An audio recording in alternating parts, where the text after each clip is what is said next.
Ubah wailat miki Shillong la pentep bagi sarkar jela kala ajing Mynjur ban kentia bagi jing Pynlut ya ka wat benengkong jaka New Shillong Water Supply Scheme na ka san spa san pulai Klur tengka syaka nyo spa nyo po Klur tengka namar ke jing penkan ria ya ka dam ka jing ring boarding ba ke jing tiak jaka ulong ba ka Kynhun Myntri kala ajing Mynjur ke ni ke jing mang ka betamai ban Pynlut ke New Shillong Water Supply Scheme ka benta ka benengkong namar balahap ban penkan ria no shaneng jangkawa ya ke ni ke jing te ya ka dam Harin bagi sarkar kala itu ya kanong hali kum kejaka ke biang ban bu ya kejaka tek nyot kat kum kejing start science.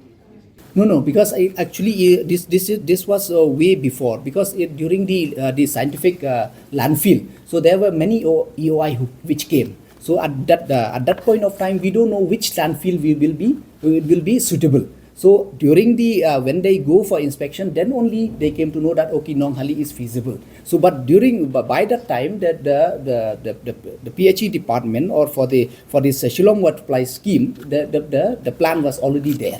So that's why, but later on we shift. So you do realize because we are, it is for the water supply scheme. So it cannot be near the landfill.